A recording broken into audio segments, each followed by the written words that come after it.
Hey, what is going on, podcast people? What is up? How is it going? Happy Friday to all of you. Welcome back to another episode of Beyond the Broadcast. Man, I am so happy that you decided to join us here on this new episode of Beyond the Broadcast. I believe, if I'm counting right, this is episode 10, I think. I hope my math is right. A couple of solo episodes, and now here we are on episode 8, 9, 10. I cannot remember at this point. I'll probably flash something on the screen to just say, hey, I'm an idiot. But I digress.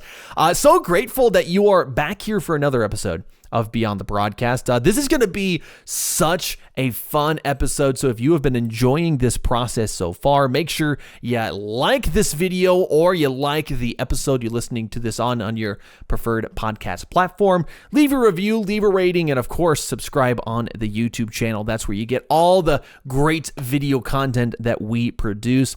We do got some things to talk about at the end of the episode, so we'll talk about that when we get there. But so excited for this conversation we have. Another great, amazing media friend of mine we talked to today, Miss Madeleine McCormick. She has been everywhere and has done almost anything since graduating in 2018. Funny enough, when I went to college at Buena Vista University, she was one of my station managers. There was co-station managers at KBVU 97.5 The Edge, Storm Lake, Iowa. Oh man, I missed that. That was fun times. But she was my station manager at the time. I kind of talked about it in the beginning of the interview. I can't remember if she was in the process or she was part of the process to have me on staff as a freshman, not even fully enrolled in classes quite yet. But Madeleine, again, if you're watching this, thank you so much for allowing me to be on the staff my freshman year of KBVU. And now I'm here. I've got this podcast and having a great time. I tell you what, Madeleine has been everywhere. She's been in the radio world. She's now in the marketing world and kicking ass. Honestly, she is just doing so many phenomenal things. She's been posting a lot about her latest venture on LinkedIn, on her Facebook. She's been everywhere and has been doing everything. And there hasn't really been nothing she hasn't done before. She's had a magazine. She's done this. She's done a podcast. I mean, she has done so many amazing things. And I really think a lot of people are going to get some really valuable information from this conversation. If you're a college student looking to get that first job right out of college, we talk about the green flags and the red flags of that first job. We also talk about some skills that you should develop coming out of college. So much useful, actual, tangible information that you can use right now as you are getting your career started, whether you're in college or not. Honestly, I mean, this is information that any young professional or professional in general can really use. So I'm so excited for this conversation. If you're enjoying the show, please let us know in the comments by liking, by engaging in all of the content.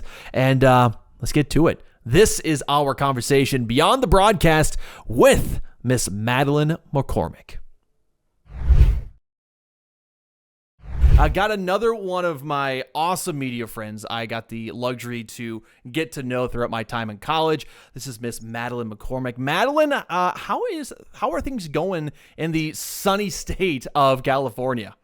Things are going good. It's really great to be on the show. Tyler, thank you so much for thinking of me and for inviting me. I agree. It's amazing to catch up with people after, 6-8 years now being out of school. The journey or the progress in a professional career outside of a collegiate space is just so different for everybody. And it's fun to catch up and hear a little bit more about what everybody's been up to. Now in California, I'm working in digital marketing. I work for a fitness company, and it's sunny every day, all day in the spring and summer months. So I got pretty lucky. Yeah, absolutely. I mean, I'm over here. I don't know what the weather's going to be like tomorrow or even tomorrow morning. So the fact that you have some sort of consistency must be really nice. Oh, absolutely. I remember reporting on those winter weather days at the radio station in Des Moines, and it was like 80 one day and 30 the next and 30 below the next. So hopefully some summer consistency will come your way soon. Absolutely right. I do got to give some context to those of individuals who are watching. Madeleine was actually one of the station managers as I was coming into my role as a young freshman. God, 7 years ago. I don't even remember how long it's been at this point. So I got to thank you a little bit for, I know you maybe were a little bit involved in the process of hiring the next staff for that next year, but I appreciate you giving trust within myself as a young 18-year-old guy, and now being 25. That was the start that I needed, and I appreciate every single opportunity I had on that first ever staff at KBVU. Oh, of course. You know, I think about all of the opportunities that I have been given in my life, and if it wouldn't be for the people ahead of me or the people, looking out for the good of the station or the organization, that I would have not been given those opportunities. So, I don't know how much I can say, you're welcome, but I do think that, there's always a positive, it's always taken positively when you see someone who's interested in growing in a space that you're in, who's interested in putting in the work to make, some cool things happen. And, we definitely saw that in the classes that came after us. And we had a great leadership example in our professors and in our student body as well. So, that experience was incredible. Not many students are able to run a radio station while they're in, college, running classes and doing everything else. So KBVU gave us a lot of really cool things. Really did. And it really goes back to, like you said, the professors we had being so willing and open to these new ideas. I mean, I remember coming up to Andrea and saying, hey, I'd like to start a whole podcast thing. I think students would really go to that. And that's what led to what they're doing now. And there's a whole podcast thing going on at KBVU. And so, and we were talking about this before we started, but man, the amount of talent that came from that was immense. And it was because of all the opportunities that were awarded to us really early on in college. Because like you said, there's not a lot of places that really allow students to do that kind of thing really early on from the get-go. No, absolutely. And looking at other schools, even when I was going from high school to college, there were other opportunities to be involved in student media. But I do believe, without knowing, I do believe that going to BVU and making that choice and getting involved right away was the best decision that I could have made for myself. I think that the departments in whatever field you're looking to get into at this school, they have connections. And we'll talk about this a little bit more. Yeah. Through the interview, but I strongly believe that it's all about who you know, because you are able to, on good graces of usually someone's recommendation, have opportunities that you would never have had before. And there are opportunities that you get yourself, and not to discredit anyone who sees themselves as, their best self advocate. But I do think that one of my greatest lessons, particularly in this latest season of my life, is just acknowledging the people who have helped me get to where I am, and seeing every failure and success as just a lesson and an opportunity.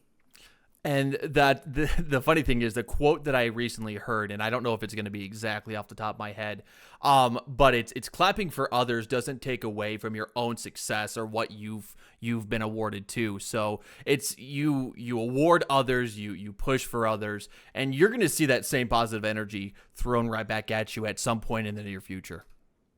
Oh, I 100% agree.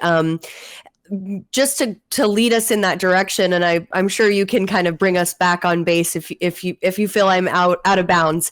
Right. but a woman that I recently hired to work for me and for the company that I'm working for here in San Diego now is Alyssa Ertz. She was on the Tack Online, which is the student newspaper at Buena Vista University. For those listening who are unaware of that, but Tyler coming on to KBVU, Alyssa came onto the Tack Online. 8 years later, Alyssa is working for me as my marketing coordinator, helping me run all of the marketing that our 40-year fitness company has been doing. So it's truly been, Buena Vista was truly a place for me to make lifelong connections and for other people to see me as someone like that. So you're telling me that you swept Alyssa away from WinStar? How dare you? I know, how dare I? She was looking for something else. Come on. Yeah. We know. Right now I'm working on getting Alyssa to move out here. So we'll see. But she's still in Denison, Iowa, which is great because our company, we're remote. We have employees all over the United States, and then also an international team helping us kind of do our day to day and serve fitness professionals. So it's been an interesting shift because during the pandemic, I had an emergency badge from FEMA to go to work and be on the radio every day. And, moving out here and looking for work and ultimately finding this position, remote work has its own, challenges and perceptions that you don't get by working in person in the office every day. So that's been a huge learning curve and challenge for me. I will tell my story when we talk a little bit more about COVID here later on, but talk to us just about what you're doing right now, because you went from radio, the pandemic, and now you're in marketing, and I've seen all the posts you've shared recently about all the awesome things that this company is doing. So talk to me about what you're doing and what kind of a normal day looks like for you. Yeah, thank you for giving me the opportunity.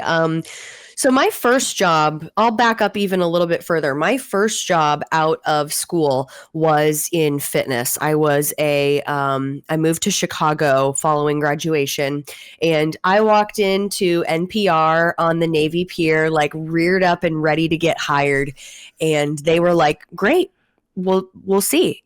And I ultimately never got a position there, but then I was in Chicago without a job, in this giant pool of talent, just kind of diving headfirst to try and make something work.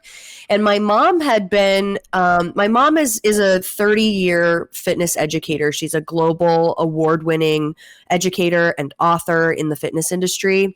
And so my whole life I grew up either going to her fitness classes and sitting in some room waiting for her to be done, or going to these shows with her, traveling with her all over the country, and watching her present fitness education to people who want to be fitness professionals or who are fitness professionals and want to continue their education. So fitness was always a huge part of my life, but like I said before, I was a theater kid. Sports weren't really my thing. And so I never fell into, teaching group fitness classes or personal training. I kind of went the media and the performance route. But fitness was always a huge part of my life. So my mom had connections in that space and has some still to this day. We have amazing relationships with all of these people that I'm speaking about. But I took a job as a marketing coordinator for a woman who had a fitness company. And this was essentially, the role that I'm in now is essentially a graduated version of what I started in. So it's kind of full circle for me to be here and have this role and work in this capacity, looking back at those experiences. So, the lesson in that is you never know, where something's going to lead you. That disappointment at Navy Pier, NPR, led me to where I am now. But I started working as a marketing coordinator. I was traveling all over the United States. So this company had 9 fitness conventions all over the United States a year. So I was traveling 9 times, about every month and a half or so, to Chicago, to DC, to Sacramento to San Francisco. I mean, all over the country. And I was in charge of all the marketing materials. So I would promote the show on Facebook and social media.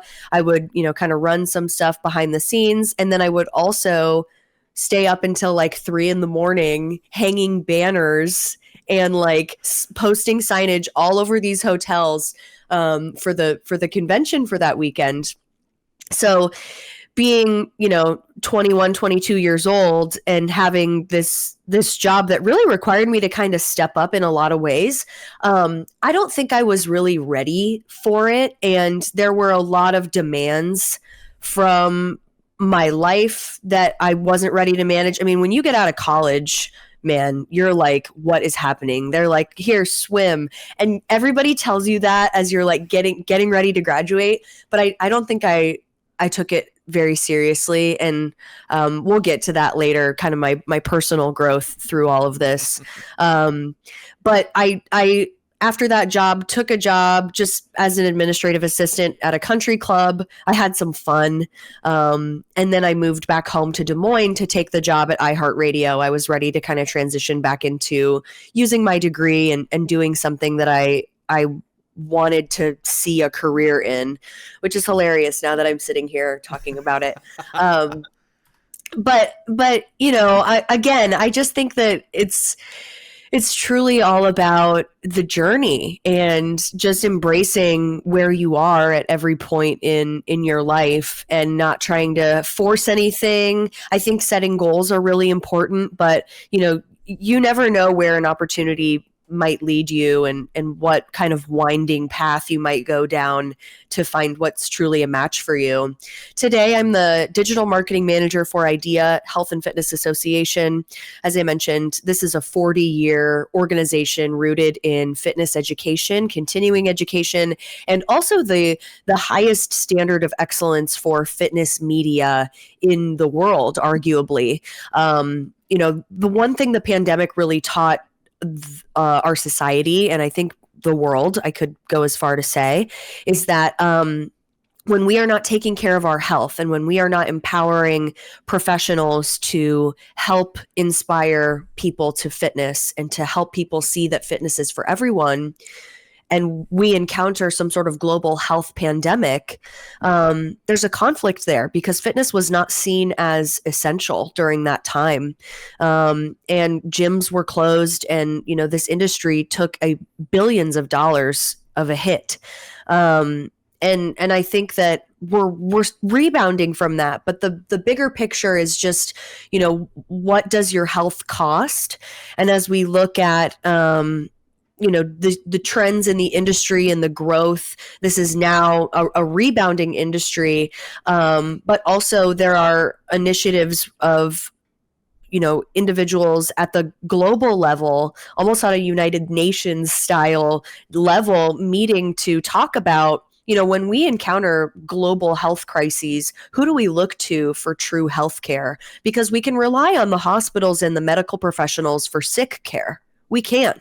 They know how to treat sick people. But what about preventative health care? What about overall wellness? What about chronic stress and the numerous other issues that, humans experience? So, I think one thing I do now is just try to help people through my role and through our business messaging understand the value of the fitness professional and then provide them the resources to continue to be successful. Seeing my mom as a fitness professional throughout her career, take minimum wage group fitness jobs just to put smiles on, little ladies' faces in their evening classes, that made a huge impact on my life, and one that I didn't see at the time. So I'm very grateful to be in the role that I'm in now. And prior to that, getting from the Des Moines iHeartRadio to the role that I'm in now, I worked at Orange Theory Fitness. I tried to start my own magazine. I just hustled and grinded. I tried to start a fitness convention of my own in Des Moines. I tried to start a virtual group fitness or one-to-one personal training business for women. I mean, I really tried all of these things. And again, all of these small pieces of what I learned from all of that have led me to where I am now.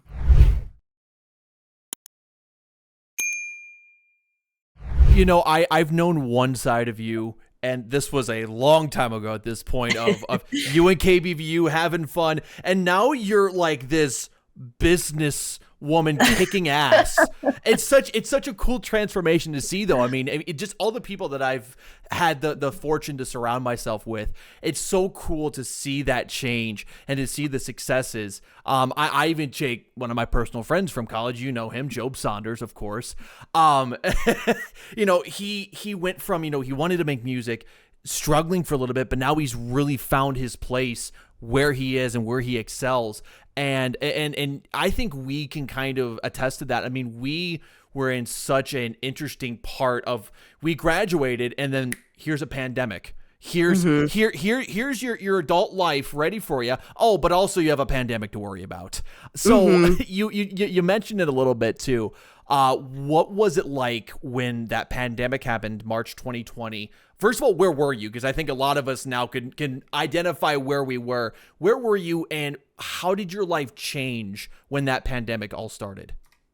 Well, I want to say first, thank you for the compliment. I think that's so kind, and it does speak to, you know, the transition. The last several years have really made a lot of us face reality, and I think the transition for me coming out of college into where I am now is this balance between taking myself seriously and, you know, relaxing into who I really am and what really interests me, not trying to force things, not trying to make things something that they're not, and just really, again, going with the flow on that path or that journey, wherever that may lead, seeing these failures as opportunities. So I appreciate you for saying that. Of course. But I was in March of 2020, I had just started my role in the newsroom. And I was actually, when I first started at iHeart Radio, it makes me laugh to think about it, but I was an overnight news writer. So I worked from 10 p.m. to 6 a.m. all alone in the news station, just writing news for different markets. So I had the Des Moines area. I had like Menominee, Wisconsin. I had like Omaha. I had somewhere in Colorado. I had these different markets, and I would submit my little stories, and they're radio stories, so they're short, but, you know, kind of scouring the different sources for news stories in these different areas. I would submit my stories. As soon as I would submit my stories, I was, you know, could go home, essentially. I wasn't doing any on-air reporting. And then that was in January of 2020. So I had just started.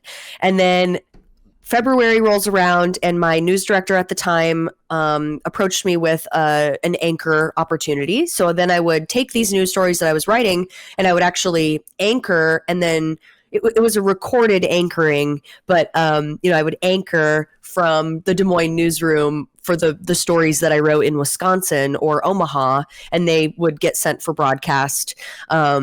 And so I had a set of stories doing that. And then in March 2020, I received another opportunity to do the morning news. So I was on air in Des Moines, either doing a story, kind of supporting the morning anchor on site. I would, drive the news car, a little green Subaru somewhere around the Des Moines area, and I would, call in and do a live spot. Or I would, write a story and come up and read it live on the air. So I was doing some stuff like that, but nothing really changed for me. I mean, I think in hearing me just talk about the regularity of my day to day, really nothing changed for me. The reporting and the experience that I had going after these stories, it got a little bit more intense. The messaging of what we were saying and being kind of that voice in a really hard time for a lot of people, particularly a lot of people who listen to AM radio in small town Iowa. So for those of you listening, and you are one of those people, my heart goes out to you. I know the value that you still see in AM radio. But that was kind of the position that I was in. And I had to learn that, I think my experience, right away was that I was an overnight writer, so I could be a little lazy. I could, roll in and not look my best or feel my best and just, write my stories and go. I was also in a huge transition after I left Chicago, so that was a big part of it. But I think the pandemic really helped me understand that when you are in a position responsible for communication in whatever way,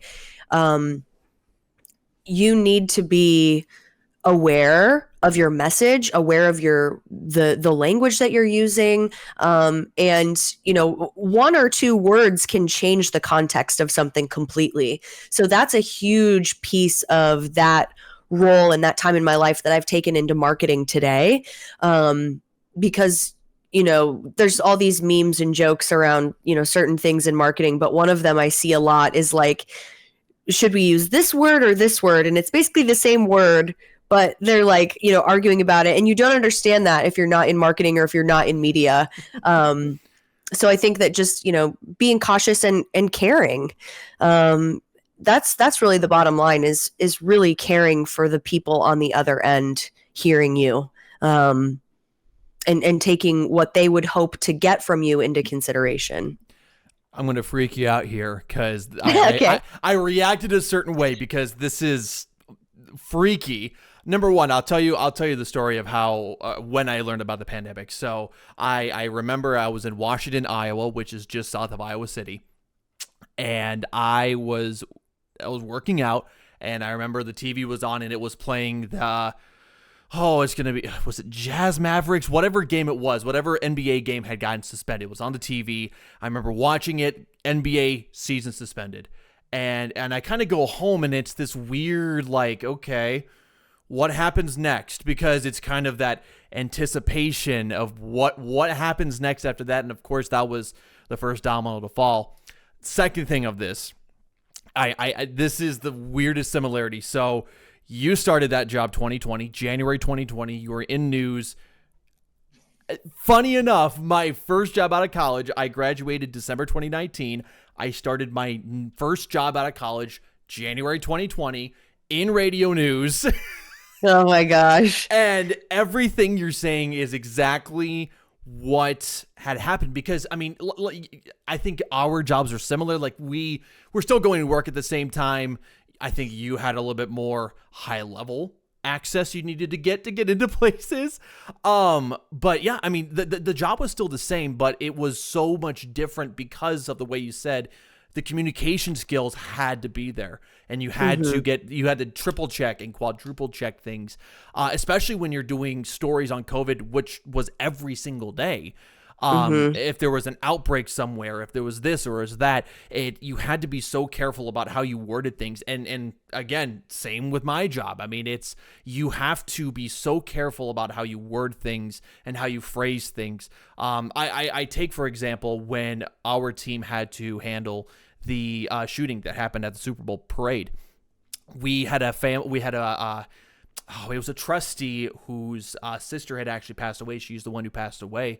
It was the trustee's sister, and we wanted to do a news release on that. And you have to be so careful of how you craft this message, because you don't know who's going to take offense to it. You don't know what's going to happen. So all these lessons from COVID, not only in your personal life, but in careers too, really have impacted the both of us, and I think a lot of other people's careers as well. Oh, for sure. I mean, on the media side, I think newsrooms figured out that a lot of people could work from home. A lot of people could do things without, being in the office.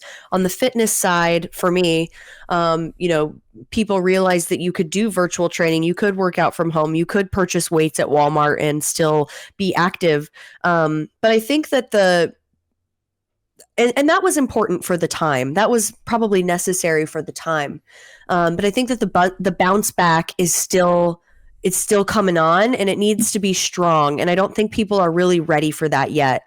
There was a huge value for me in being in person with people, whether it was few people in the newsroom or just one or two of us, you know, I never had the opportunity to miss like interpersonal interactions. And for people who got sent home and were truly at home and not going anywhere and on lockdown, you know, I can't imagine what that would have done to me or how that would have affected me.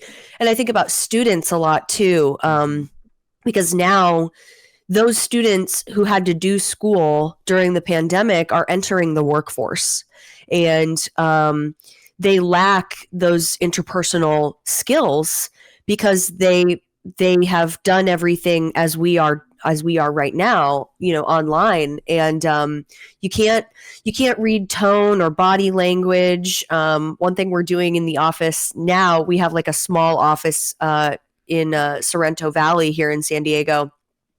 Everybody's remote, but the people who live in San Diego, which is a majority of us, we try to go to the office at least once a week, so that we can connect with each other and you know, make sure we don't hate each other. No, none of that. But your anxiety tells you that, right? You're like, right. Oh God, they said yeah without a period. They hate me. Yes. It's like, oh no. But again, that's just why I think, you know, messaging and you know, interpersonal communication is so important. And it was as a society, I think we took a huge hit. As a culture, we took a huge hit when that happened. Yeah, exactly. And that kind of leads into one question. You know, the impact of what COVID-19 did is going to be felt for, I think, a while. Obviously, we're going to have people are going to grow out of it and are going to be better on the other end. But talking about some of the skills that college kids need to maybe not master, but start working on. You know, we've talked about a few of them: interpersonal skills, communication skills, trying out new things. What are some things you would recommend, whether it's media students or just any student in general? What would you recommend them doing early on in their college careers in order to get ready for the workforce? Because like you said, it's sink or swim. You really don't have much guidance. You don't have your professor down the hall to tell you the answer to help you out there. What are some of those absolutely important skills that students should learn to get ready for that next step in life? Yeah, that's a really good question. It's a big question too, because it's different for everybody, right?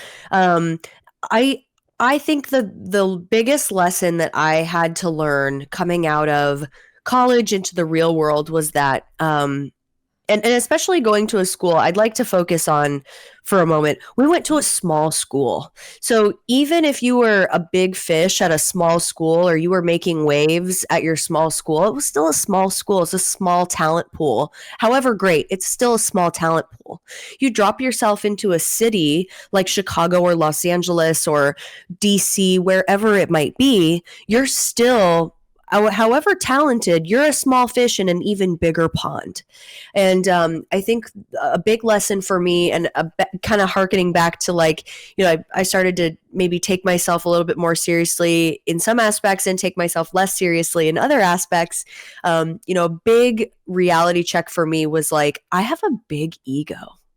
And I need to, you know, being a good leader doesn't mean you're the best. It doesn't mean you're, you know, the most qualified or you have the most accolades. It truly just comes down to being able to communicate and really level with the people that you're working with and working around. And, you know, people will, I love this quote. It's Maya Angelou.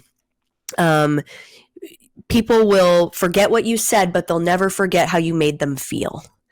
And I think for students now, because of COVID and because of what we were just talking about with kind of a lack of interpersonal communication, you know, I think that students today need to remember that there's a huge value in that. There's a really important emphasis, I think now more than ever, on the value of soft skills, on the value of, you know, really working together and hearing someone out and trying to come up with a solution. It's not you versus that person. It's you and that first person versus the problem.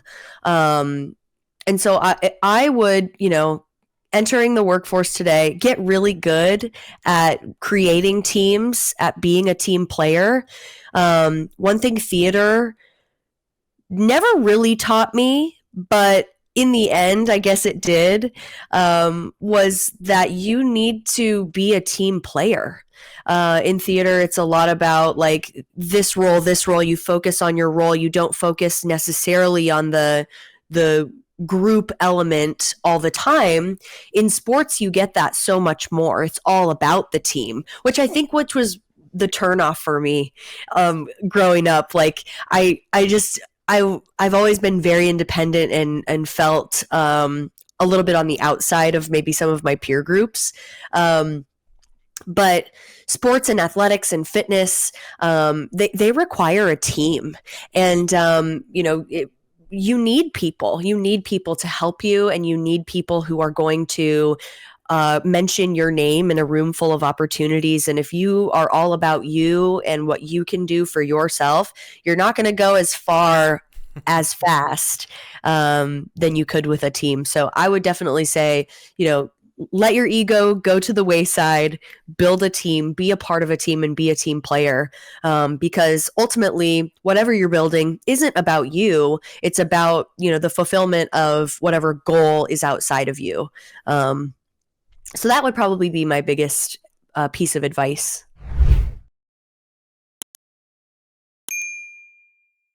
Thinking about quotes, we're throwing quotes at people, and I love this. I love it. Two of them came to mind. Number one is control the controllable.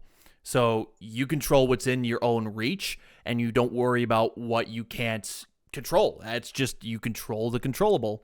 Number two is you don't have to be great to start, but you have to start to be great.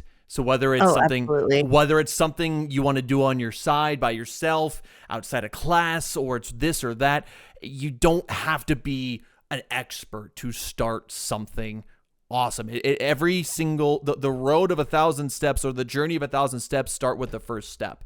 And it's hard to realize that when you're an 18-year-old kid just starting in college, but it's such great advice to hear. And once you get into that workforce, like you said, you start to get it, I think, piece by piece, place by place that you're at. Prime example is this last place I was at.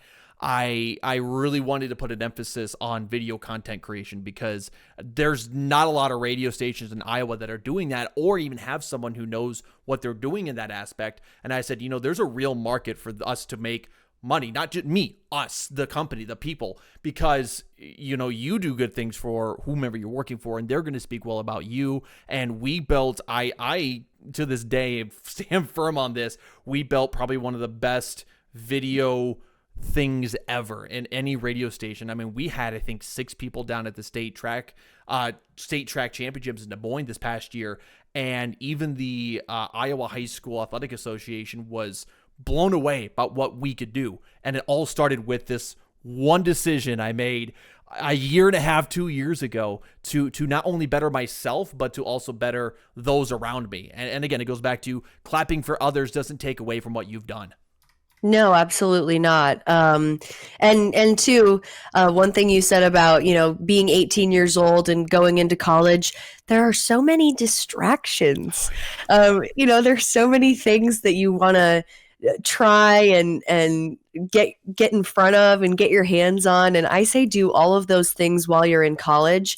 And the job market has changed a lot. It's no longer pick a career, you're going to do that for the next 50 years. People are rotating and changing whole careers 2-3 years into the previous one. So you have time,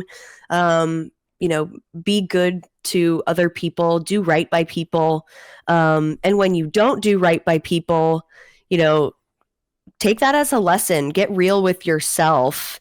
And again, step away from your ego and learn from that. Because you need other people to help you along. We talked about this a little before we started recording, but you talked about being Iowa nice in California, and how, we kind of grew up just kind of having that work ethic instilled within us. Has there been a moment yet, maybe not, but has there been a moment where people kind of point that out, like, oh, you're too nice, or you work too much, or stuff like that? I haven't had anyone say anything particularly negative about that part of, who I am or working with me. But there's sometimes definitely like a tension or like an awkward space where I may be more interested in speaking with someone than they are interested in speaking to me. And I think the greatest example of feeling like I had, the work ethic and I was nice and I was, attractive and I had the world at my fingertips was when I had my magazine. So I was here for about 5 months when I started my magazine. It was through a company called Best Version Media. And not to say anything negative about this company, it was probably the best sales training experience that I have ever had, and has led me to be where I am today in many respects. But, I was basically trying to have a magazine in a community in which it was a hyper local focused advertising, but we would, do some community profiles or some school profiles, whatever that might be. But it was in a community. No one knew who I was. No one knew me and wanted to do business with me. And I was just going in on my, my own good graces to, make an impression and get meetings and calls. And, to be honest, I'd never made one sale into that magazine. And ultimately I picked up another role with a guy who already had some established magazines. So maybe I could sell into those. But even then, it was such a challenge. And print advertising is a whole other beast. But, I think it wasn't necessarily that people were rejecting my Iowa nice, but I almost internally felt that way because Sure. I had such a hard time with that experience. But it taught me a lot. And, in a sense, if you're going to drop everything in your previous life and to get a one-way ticket to San Diego and just try to figure it out, you better hustle. And I sure did. You've done everything and been everywhere at this point. I mean, from Chicago to Des Moines to now San Diego, you've had a plethora of jobs up to this point. What are some green and red flags that you would recommend students watch out for when they're looking for that first job? Because, there's a lot of students, I would imagine, first generation or whatnot, that will look at $30,000 in Dallas, Texas and say, heck yeah, sign me up for that, and not realize that it's not a lot of money in Dallas, Texas. So whether it's finances or whatnot, what are some of those green and red flags you'd recommend students watch out for? No, I love this question. When I saw this question in the itinerary or the agenda, I was like, yes, I can't wait. I'll start with red and we'll go to green just to end on a positive note. I think a big red flag is if you go to a job interview and they offer you the job on the spot. Oh, there's something wrong with that job. Hallelujah. With that job if they offer it to you on the spot. And I would just like to say that my first job in Chicago in fitness, I was offered on the spot.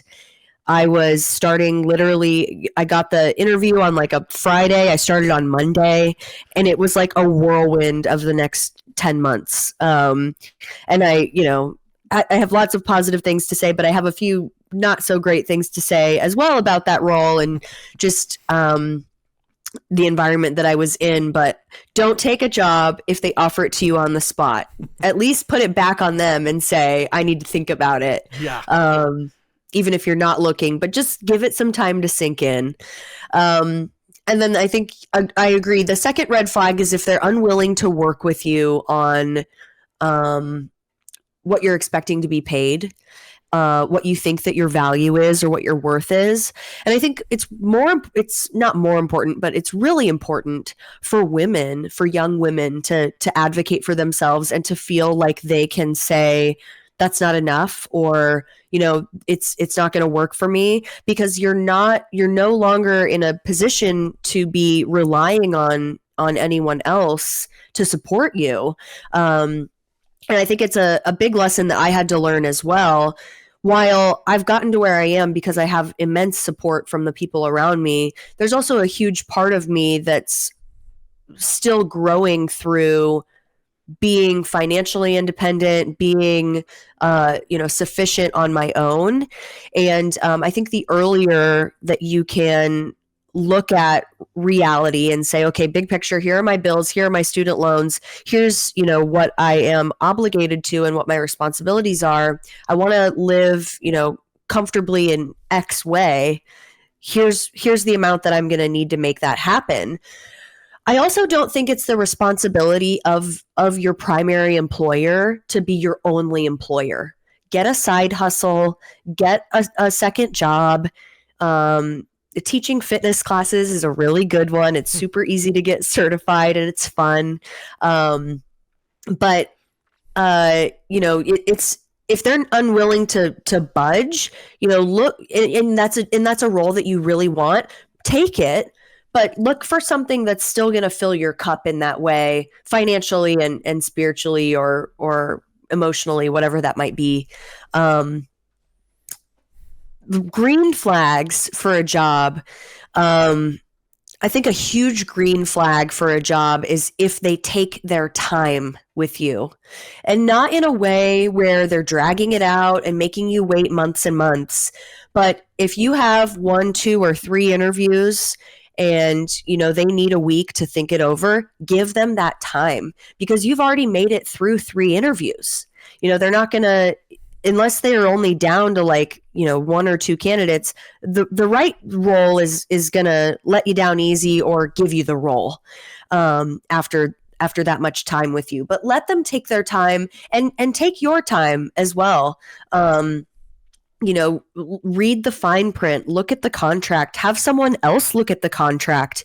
Just make sure that you're comfortable and know exactly what you're getting through your benefits, through your 401k or your health insurance, whatever that looks like. Know what your paychecks are going to look like and how much taxes are going to be taken out of your paycheck. These are things that many people's parents, my parents, love them so much, they didn't teach me any of that. So now I'm turning 28 years old and I'm still figuring a lot of this stuff out. And I think if you can early on with a job or with an employer, with the support of whoever is valuable to you in that way, get ahead of those things, you're going to feel a lot better, at 24 than maybe I was moving again, starting over again. So yeah, and it's such I love that we're doing this, because I had one guest on that kind of started that train of kind of the, the process of getting into that first job. And this is kind of the next evolution of this, which begs to another question, which I think is so crucial, because the interview process can be daunting, can be nerve-wracking, it can be anxiety-inducing. What questions do you ask during an interview, whether it's for McDonald's or it's for a marketing job? What are some absolute crucial questions to ask during the interview? So I've only done really a couple interviews in my career. I've taken some different HR trainings, of course, that tell you what's appropriate and what's not. So without getting into that side of things, and really just speaking more about what's important to me in looking for a team member, I think the most important thing is deciding through conversation and not through bias if this person is someone that I can actually speak to every single day, that I can give direction to, and they're not going to be miffed or take me the wrong way. I think it's important to acknowledge that if I am communicating in a way that's not appropriate or being received in the way that I intend, then I need to be responsible for that and correct that. But I don't want to be correcting myself when I feel like I have usually positive intentions every single day. Mm-hmm. So definitely looking for someone that myself and my team can communicate with, because from a hiring perspective, if I'm already part of the team, that means that my team trusts me to bring someone on who's going to be a good part of the team and be a good team player. So, really looking at not only what does this person bring to the table in terms of their accolades and what they have accomplished and their experience, but maybe some strengths and some opportunities that they have that they can be open and honest about, maybe some hobbies or things. If you work in a fitness company, I would assume that maybe you would be interested a little bit in fitness and you're not just sitting on the couch in your off time watching TV or whatever you might do.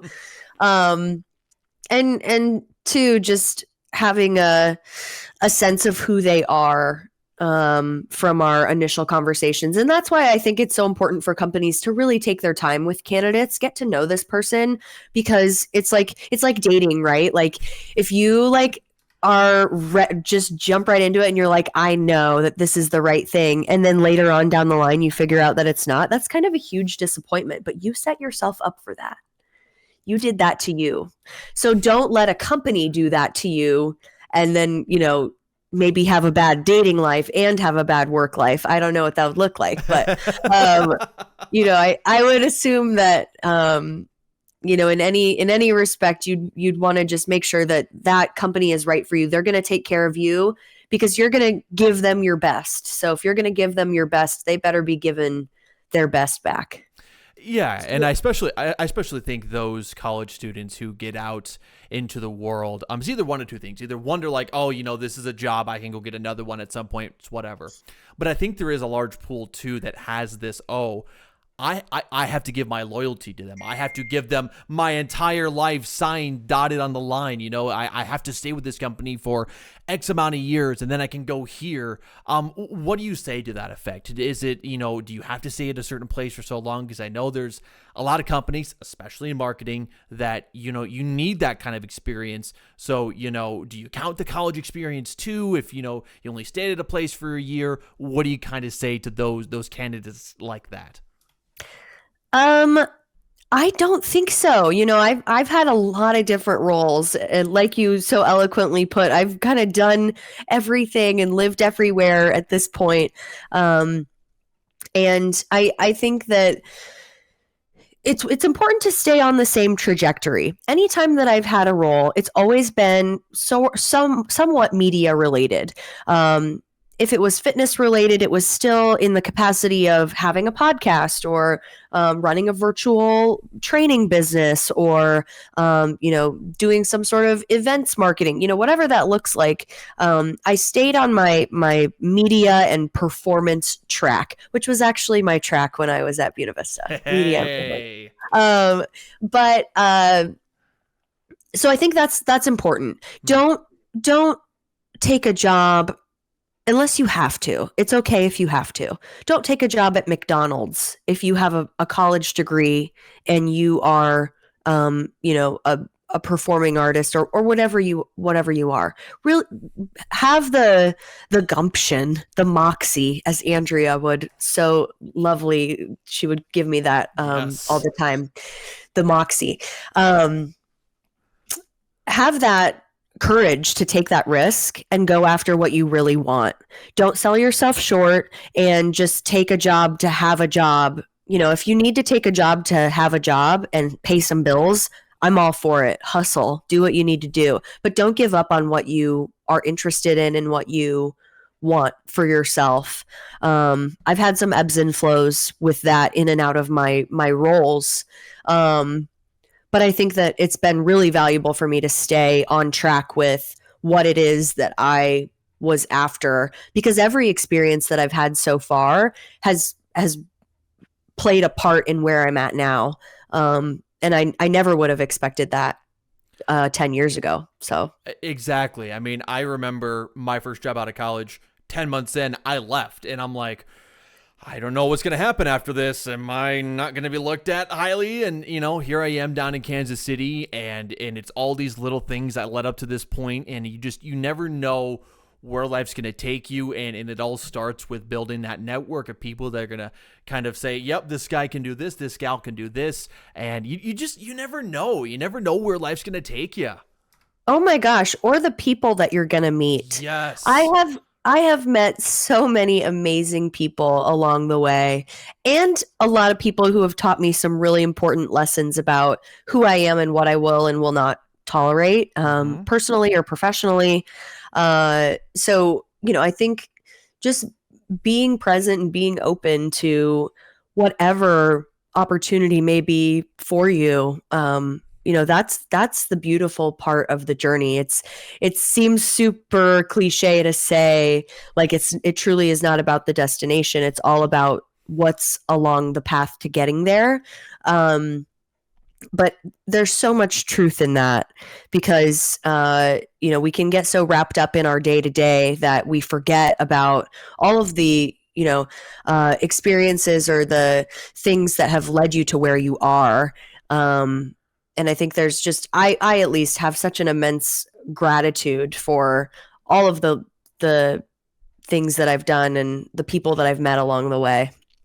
Absolutely. Madeleine, this has been such a fantastic conversation.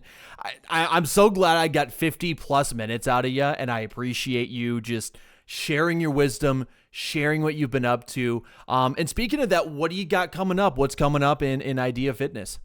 Well, thank you so much for having me on the show. I mean, it is a little serendipitous to be speaking about, just the time since we've graduated. So much has transformed for me personally and professionally in that time. So I appreciate you giving me the opportunity to talk a little bit more about it.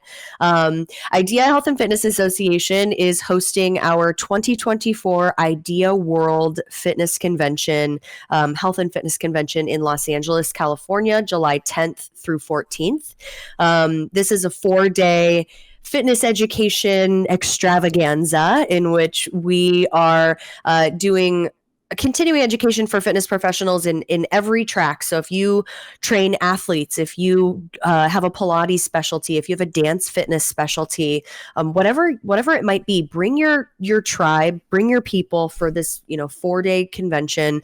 It's essentially workouts and nutrition products and apparel, and it's like anything you could possibly imagine for fitness all in one place. And it's in downtown Los Angeles at LA Live. So we're right in the heart of downtown. So much energy there.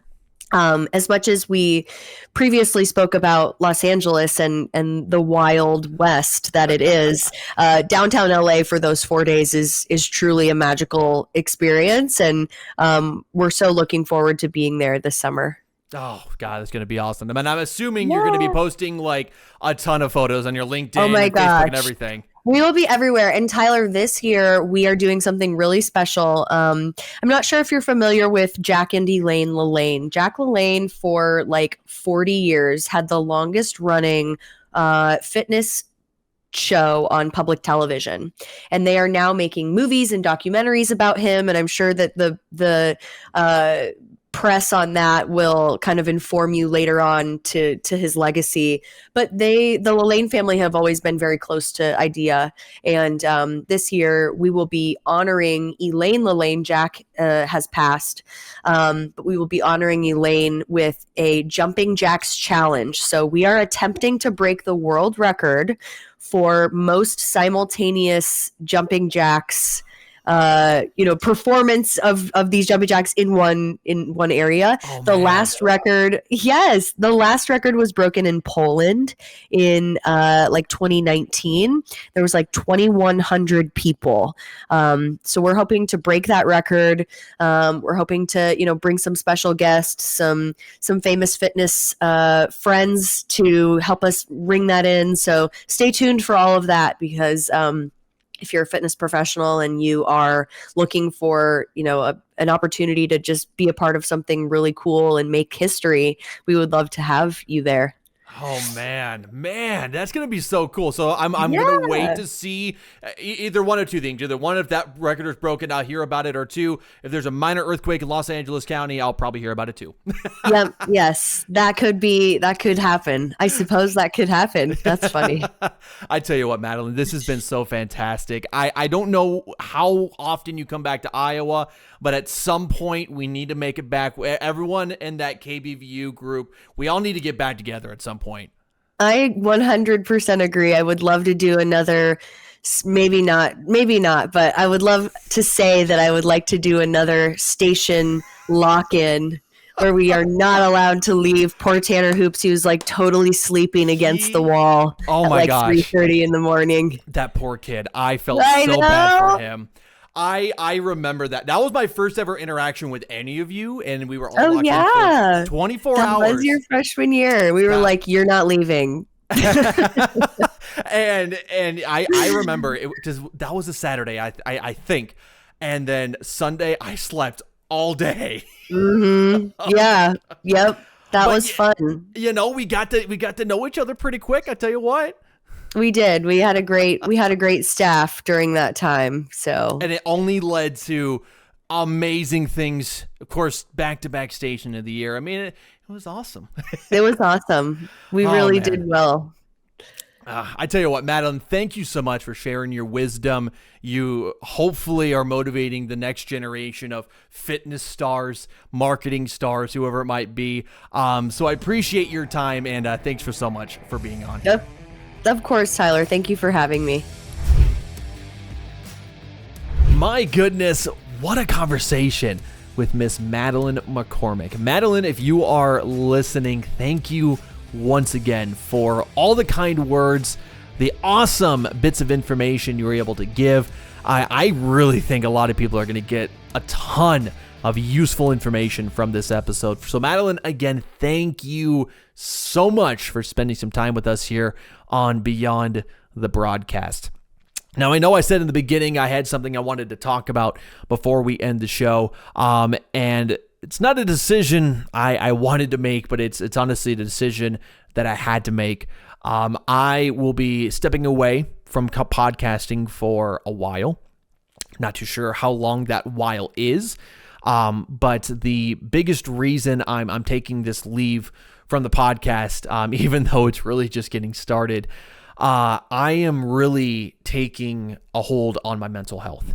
Life comes at you fast, especially when you're 25, moving, you have a good job, you have a fiance, and all these things happening in life that happen. Life really does get crazy very quickly. But I have really come to the conclusion that I am going to be prioritizing my mental health. And I know that this podcast has been amazing so far. We've had so many amazing guests.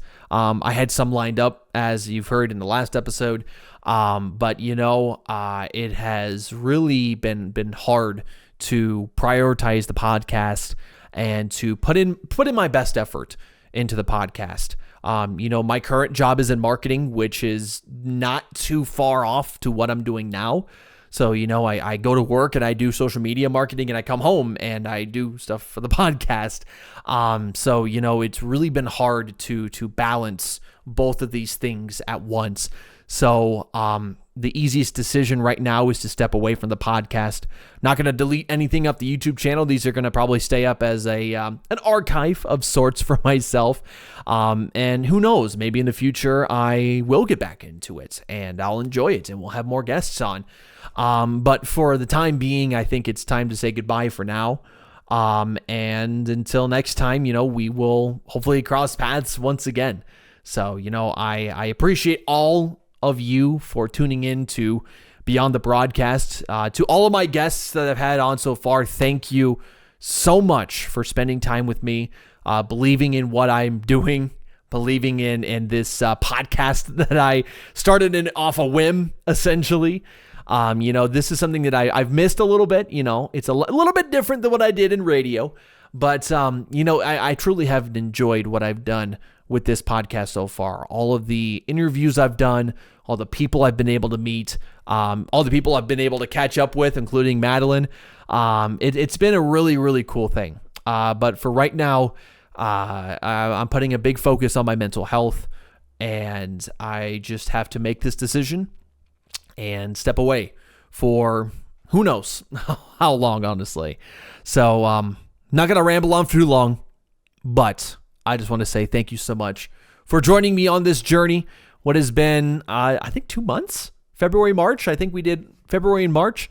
Thank you for being here, for doing everything you can to support me. I appreciate it all so much.